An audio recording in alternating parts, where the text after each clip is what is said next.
ਆਪ ਜੀ ਨੇ ਜਨਮ ਤੋਂ 7-8 ਦਿਨ ਪਹਿਲਾਂ ਚੱਕ ਨੰਬਰ 27 ਦੇ ਨਿमित्त ਸੱਚਖੰਡ ਵਿੱਚ ਸ਼ਬਦ ਗੋਬਿੰਦ ਸ਼ਬਦ ਸ਼ੇਰ ਅਕਾਲ ਪੁਰਖ ਨੇ ਜਨਮ ਲੈਣ ਵਾਲੀ ਦੇਹ ਦੇ ਆਤਮਿਕ ਗੁਣ ਵਿੱਚੋਂ ਜੋਤ ਰੂਪ ਪ੍ਰਗਟ ਹੋ ਕੇ ਚੌਂ ਯੁਗਾਂ ਦੇ 23 ਅਵਤਾਰ ਈਸਾ ਮੂਸਾ ਮੁਹੰਮਦ 10 ਗੁਰੂ ਸਾਹਿਬਾਨਾਂ ਨੂੰ ਜੋਤ ਰੂਪ ਆਪਣੇ ਹਜ਼ੂਰ ਵਿੱਚ ਬੁਲਾਇਆ ਅਤੇ ਫਰਮਾਨ ਕੀਤਾ, ਐ ਗੁਰ ਅਵਤਾਰ ਪੈਗੰਬਰੋ, ਤੁਸੀਂ ਆਪਣਾ ਸਮਾਂ ਪੂਰਾ ਕਰਕੇ ਮਾਤ ਲੋਕ ਵਿੱਚੋਂ ਵਾਪਸ ਆ ਗਏ ਹੋ।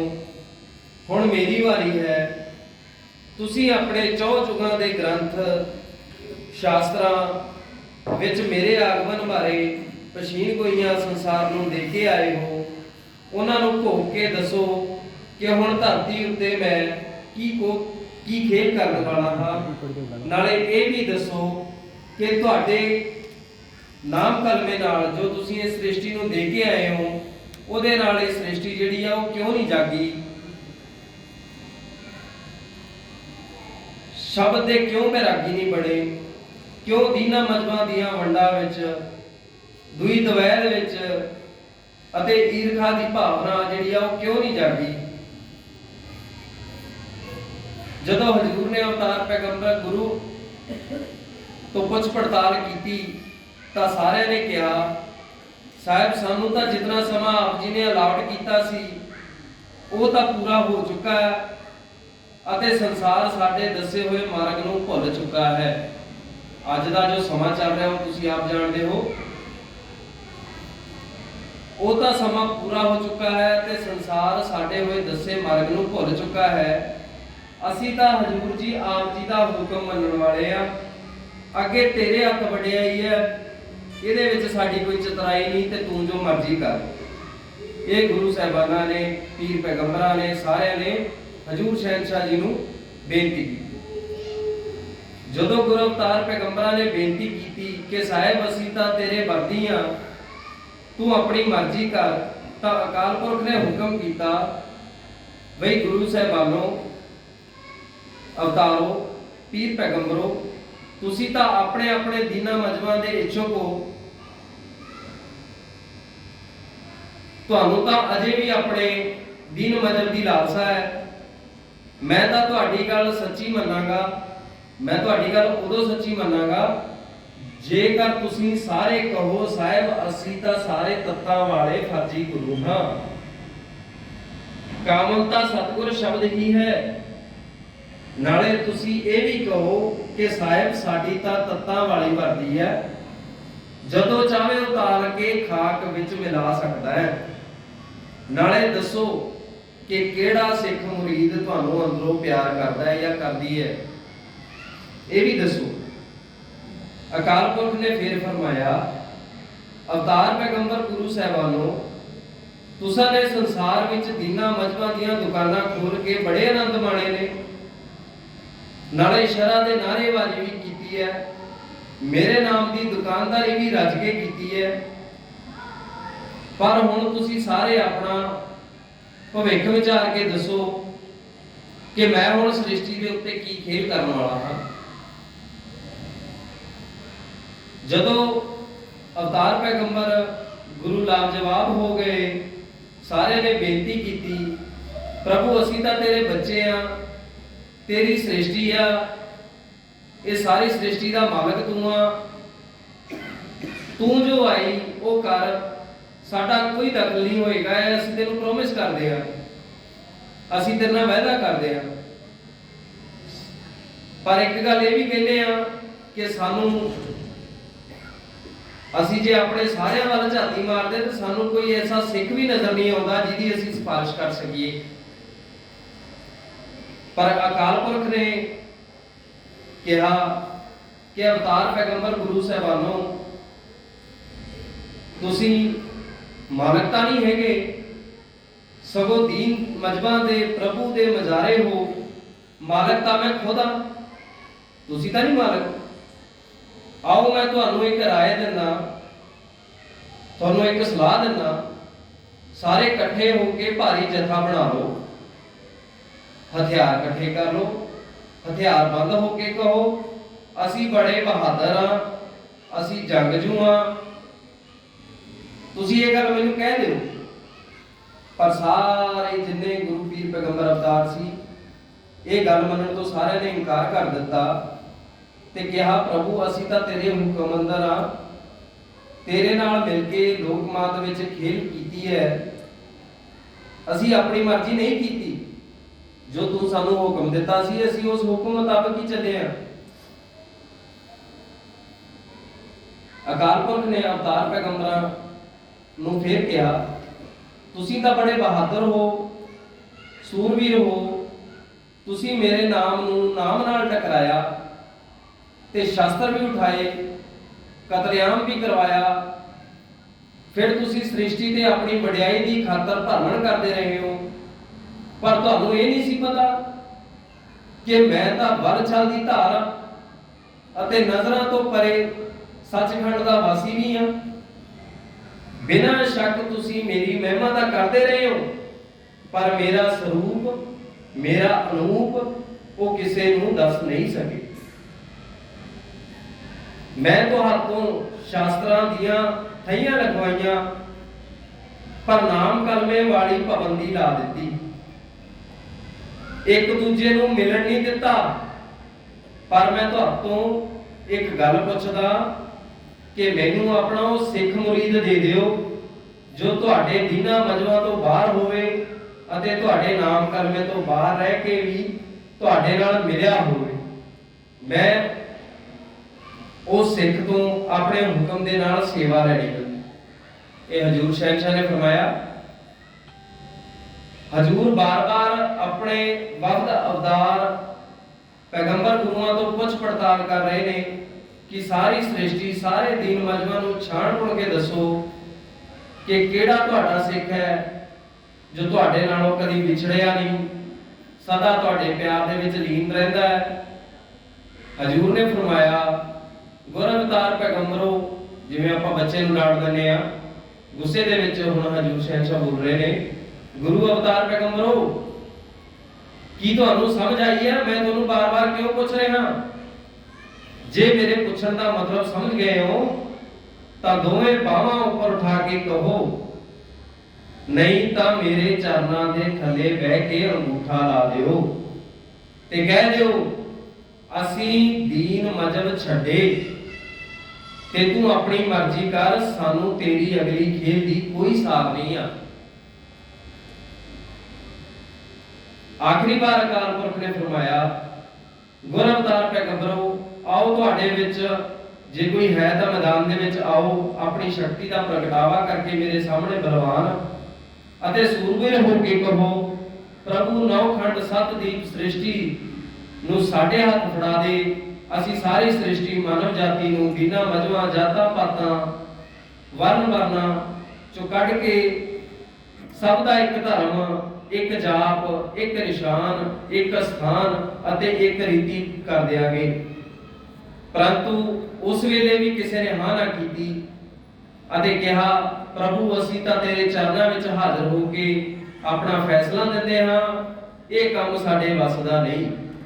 ਅਸੀਂ ਤਾਂ ਸ੍ਰਿਸ਼ਟੀ ਨੂੰ ਦੀਨਾਂ ਮਜਮਾਂ ਧਰਮਾਂ ਵਿੱਚ ਵੰਡ ਕੇ ਆਏ ਆ, ਹੁਣ ਕਿਸ ਤਰ੍ਹਾਂ ਕਰੀਏ ਸਾਨੂੰ ਸਮਝ ਨਹੀਂ ਆਉਂਦੀ।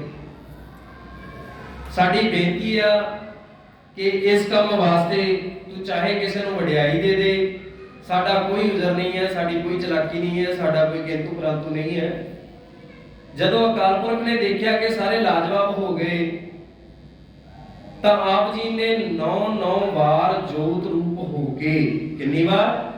9 ਵਾਰ 9 ਵਾਰ ਜੋਤ ਰੂਪ ਹੋ ਕੇ ਸਾਰੇ ਗੁਰ ਅਵਤਾਰ ਪੈਗੰਬਰਾਂ ਅਤੇ ਸਾਰੀ ਸ੍ਰਿਸ਼ਟੀ ਦੇ ਅੰਦਰ ਨਿਗਾਹ ਮਾਰੀ ਤੇ ਕਿਹਾ, ਗੁਰ ਅਵਤਾਰ ਪੈਗੰਬਰੋ ਤੁਸੀਂ ਸੰਸਾਰੀ ਵੰਡ ਰੱਖਣੀ ਹੈ, ਸ਼ਾਹ ਕੰਗਾਲ ਵਾਲੀ ਕਿ ਮੇਰੇ ਹੁਕਮ ਅੰਦਰ ਰਹਿਣਾ ਹੈ।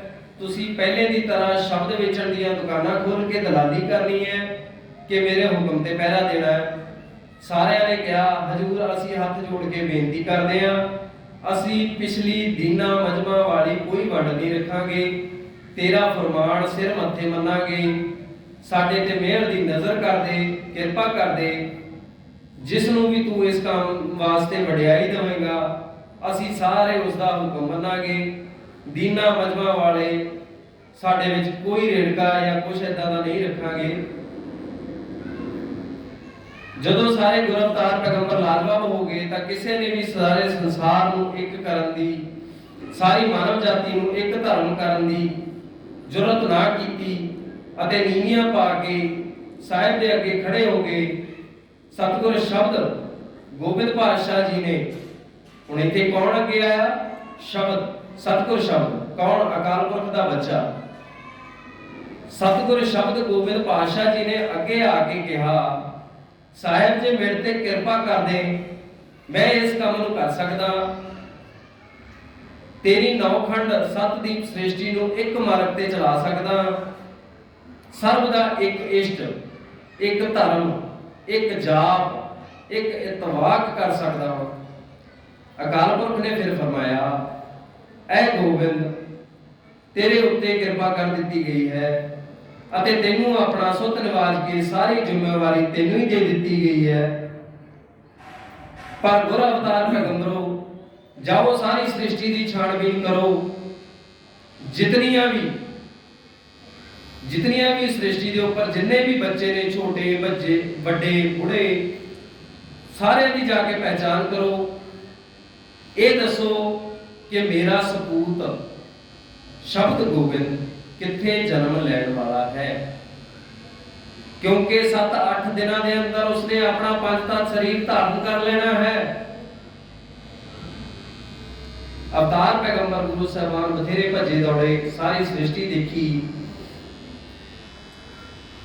ਸਾਰੀ ਸ੍ਰਿਸ਼ਟੀ ਦੇ ਬਾਅਦ ਬਿਨ ਨੈਣਾ ਤੱਕੇ, ਪਰ ਕੋਈ ਪਤਾ ਨਾ ਲੱਗਾ ਅਤੇ ਆ ਕੇ ਹਜ਼ੂਰ ਸ਼ਹਿਨशाह ਨੂੰ ਰਿਪੋਰਟ ਦਿੱਤੀ ਕਿ ਪ੍ਰਭੂ ਤੇਰੀਆਂ ਤੂੰ ਜਾਣੇ, ਸਾਤੋਂ ਤੇਰਾ ਇਹ ਸਵਾਲ ਜਿਹੜਾ ਆ ਹੱਲ ਨਹੀਂ ਹੁੰਦਾ।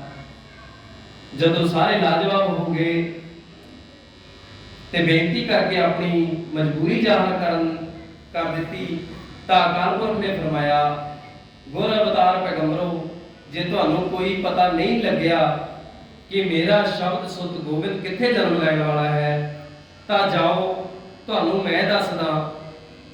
ਛੇਤੀ ਕਰੋ ਅਤੇ ਪਾਲ ਸਿੰਘ ਦਾ ਘਰ ਵੇਖੋ। ਮਾਤਾ ਬਿਸ਼ਨ ਕੌਰ ਦੀ ਸੁਰੱਖਣੀ ਕੁੱਖੋਂ 5 ਜੇਠ ਵਾਲੇ ਦਿਨ ਮੇਰੇ ਸ਼ਬਦ ਸੁੱਤ ਦਾ ਆਗਮਨ ਹੋਵੇਗਾ। ਜਦੋਂ ਉਸਨੇ ਜਨਮ ਲੈਣਾ ਹੈ ਤਾਂ ਮੈਂ ਉਸ ਨੂੰ ਜੁਗ ਬਦਲੀ ਕਰਨ ਦਾ ਸਾਰਾ ਕਾਰੋਬਾਰ ਸੰਭਾਲ ਦੇਣਾ ਹੈ। ਉਹ ਬੇਸ਼ੱਕ 5 ਭੂਤਕ ਸਰੀਰ ਹੋਵੇਗਾ, ਪਰ ਮੈਂ ਤੱਤਾਂ ਤੋਂ ਬਿਨਾ ਆਪਣੀ ਜੋਤ ਉਸ ਦੀ ਜੋਤ ਵਿੱਚ ਮਿਲਾ ਦਿਆਂਗਾ। ਅਰਥਾਤ 24 ਘੰਟੇ ਇੱਕ ਪਲ, ਛਿਨ ਪਲ ਉਸ ਦੇ ਅੰਦਰ ਮੈਂ ਹਾਜ਼ਰ ਨਾਜ਼ਰ ਰਵਾਂਗਾ। ਪਰ ਇੱਕ ਗੱਲ ਯਾਦ ਰੱਖਿਓ, ਮੈਂ ਸਿੱਧਾ ਸੱਚਖੰਡ ਵਿੱਚੋਂ ਆਵਾਂਗਾ ਅਤੇ ਉਸ ਸਰੀਰ ਵਿੱਚ ਆਪਣਾ ਨਿਵਾਸ ਕਰ ਲਵਾਂਗਾ। ਮੈਂ ਕਿਸੇ ਦੂਸਰੇ ਦੁਆਰੇ ਯਾਨੀ ਕਿਸੇ ਦੂਸਰੇ ਸਰੀਰ ਵਿੱਚੋਂ ਨਿਕਲ ਕੇ ਨਹੀਂ ਆਵਾਂਗਾ। ਜਦੋਂ ਉਸ ਸਰੀਰ ਵਿੱਚ ਮੇਰਾ ਨਿਵਾਸ ਹੋ ਜਾਵੇਗਾ ਤਾਂ ਉਹ ਪੂਰਨ ਦਾ ਸਰੀਰ ਸੰਸਾਰ ਵਾਸਤੇ ਧਰਮ ਦੁਆਰਾ ਬਣ ਜਾਵੇਗਾ। ਇਹ ਮੇਰਾ ਅਗੰਮੀ ਹੁਕਮ ਹੈ, ਇਸ ਦੀ ਅਦੁੱਲੀ ਕੋਈ ਨਹੀਂ ਕਰ ਸਕੇਗਾ। ਉਹ ਸਰੀਰ ਅਰਥਾਤ ਪੂਰਨ ਪਾਤਸ਼ਾਹ ਦੇ ਹੁਕਮ ਅਤੇ ਮੇਰਾ ਨਾਮ ਅਗੰਮੀ ਸ਼ਬਦ, ਸਤ ਦੀ ਰਹਿਮਤ, ਇਹ ਸਭ ਦੋ ਜਹਾਨ ਵਾਸਤੇ ਇੱਕੋ ਜਿਹੇ ਹੋਣਗੇ। ਯਾਨੀ ਮੇਰੇ ਵਿੱਚ ਅਕਾਲ ਪੁਰਖ ਅਤੇ ਪੂਰਨ ਪਾਤਸ਼ਾਹ ਪੂਰਨ ਸਿੰਘ ਜੀ ਵਿੱਚ ਕੋਈ ਰੱਤਾ ਵੀ ਫਰਕ ਨਹੀਂ ਹੋਵੇਗਾ। ਉਸ ਦਾ ਸਰੂਪ ਮੇਰਾ ਸਰੂਪ ਹੋਵੇਗਾ, ਉਸ ਦਾ ਹੁਕਮ ਮੇਰਾ ਫਰਮਾਨ ਹੋਵੇਗਾ, ਉਸ ਦਾ ਪੰਜ ਤਤ ਸਰੀਰ ਸਤ ਸਰੂਪ ਹੋਵੇਗਾ, ਬਦੇਹ ਹੋਵੇਗਾ। ਪਰ ਜਗਤ ਵਾਸਤੇ ਸਿੱਧਾ ਨਾਤਾ ਮਨੁੱਖ ਨਜ਼ਰੇ ਹੀ ਆਵੇਗਾ। ਸੋ ਹਰ ਸੰਗਤ ਜੀ, ਅਕਾਲ ਪੁਰਖ ਨੇ ਸਾਨੂੰ ਪਹਿਲੇ ਜੋ 3 ਅਸੂਲ ਦਿੱਤੇ ਨੇ, ਅਸੀਂ ਉਹ ਤਿੰਨੋਂ ਦੇ ਤਿੰਨੋਂ ਹੀ ਭੁੱਲੇ ਬੈਠੇ ਆ। ਮੈਂ ਇੱਕ ਵਾਰ ਫੇਰ ਯਾਦ ਕਰਾ ਦੇਣਾ ਚਾਹੁੰਦਾ। ਅਕਾਲ ਪੁਰਖ ਨੇ ਕਿਹਾ ਕਿ ਕਿਸੇ ਦੂਸਰੇ ਨੂੰ ਨਹੀਂ ਮੰਨਣਾ, ਸਿਰਫ ਇੱਕ ਅਕਾਲ ਪੁਰਖ ਦਾ ਹੀ ਈਸ਼ਟ ਮੰਨਣਾ। ਹੁਣ ਅਸੀਂ ਅਕਾਲ ਪੁਰਖ ਕਿਹਨੂੰ ਸਮਝੀਏ? ਅਸੀਂ ਕਹਿ ਦਿੰਦੇ ਆ ਕਿ ਅਕਾਲ ਪੁਰਖ ਕੌਣ ਆ? ਸਾਰੇ ਕਹਿੰਦੇ ਆ ਜੀ ਅਸੀਂ ਅਕਾਲ ਪੁਰਖ ਨੂੰ ਮੰਨਦੇ ਆ, ਲੇਕਿਨ ਉਹ ਅਕਾਲ ਪੁਰਖ ਹੈ ਕੌਣ? ਸਾਨੂੰ ਉਹਦੇ ਬਾਰੇ ਨਹੀਂ ਪਤਾ। ਇੱਕ ਥਿਰ ਘਰ ਦਾ ਮਾਲਕ, ਸੱਚਖੰਡ ਨਿਵਾਸੀ, ਉਹ ਅਕਾਲ ਪੁਰਖ ਆ। ਦੂਜਾ ਆਉਂਦਾ ਹੈ ਜੀ ਸਤਿਗੁਰ ਕੇਵਲ ਸ਼ਬਦ ਨੂੰ ਹੀ ਮੰਨਣਾ। ਹੁਣ ਸ਼ਬਦ ਕੀ ਹੈ ਸਾਨੂੰ ਉਹਦੇ ਬਾਰੇ ਨਹੀਂ ਪਤਾ। ਮੈਂ ਹੁਣੇ ਹਲੇ ਦੱਸ ਕੇ ਹਟਿਆ ਕਿ ਅਕਾਲ ਪੁਰਖ ਨੇ ਕਿਸੇ ਨਾਲ ਸਲਾਹ ਕੀਤੇ ਤੋਂ ਬਗੈਰ ਆਪਣੀ ਹੋਂਦ ਦੇ ਵਿੱਚੋਂ ਇੱਕ ਬੱਚੇ ਨੂੰ ਜਨਮ ਦੇ ਦਿੱਤਾ, ਕਹਿ ਲਓ, ਜਿਹਦਾ ਨਾਮ ਸ਼ਬਦ ਰੱਖਿਆ ਗਿਆ। ਅਕਾਲ ਪੁਰਖ ਨੇ ਉਹਨੂੰ ਇਹ ਪਾਵਰ ਦੇ ਦਿੱਤੀ ਕਿ ਤੇਰੇ ਤੋਂ ਬਗੈਰ ਮੈਨੂੰ ਕੋਈ ਮਿਲ ਨਹੀਂ ਸਕਦਾ।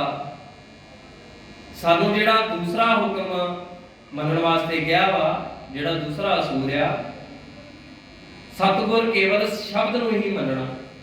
ਸਾਡਾ ਸਤਿਗੁਰੂ ਸ਼ਬਦ ਕੀ ਹੈ? ਸੋਹੰਗ। ਜਿਸ ਸਰੀਰ ਵਿੱਚ ਪ੍ਰਗਟ ਹੋਵੇ ਉਸ ਸਰੀਰ ਦਾ ਸਤਿਕਾਰ ਕਰਨਾ। ਤੀਸਰਾ ਅਸੂਲ ਆਤਮਾ ਤੇ ਪਰਮਾਤਮਾ ਦਾ ਮੇਲ ਕਰਨਾ। ਸੋ ਹਰ ਸੰਗਤ ਜੀ, ਜਦੋਂ ਤੱਕ ਅਸੀਂ ਸੁਰਤ ਸ਼ਬਦ ਦਾ ਮੇਲ ਨਹੀਂ ਕਰਦੇ, ਉਦੋਂ ਤੱਕ ਆਤਮਾ ਤੇ ਪਰਮਾਤਮਾ ਦਾ ਵੀ ਮੇਲ ਨਹੀਂ ਹੋ ਸਕਦਾ। ਹਰ ਸੰਗਤ ਜੀ, ਟਾਈਮ ਸ਼ਾਇਦ ਮੈਂ ਜ਼ਿਆਦਾ ਲੈ ਗਿਆ, ਸੋ ਹਰ ਸੰਗਤ ਜੀ ਪਾਸੋਂ ਤੇ ਹਜੂਰ ਸ਼ਹਿਨशाह ਪਾਸੋਂ ਮੈਂ ਖਿਮਾ ਮੰਗਦਾ। ਹਰ ਸੰਗਤ ਜੀ ਜੈਕਾਰਿਆਂ ਦਾ ਸਾਥ ਦੇਣਾ। ਸੋ ਹੰਮਾ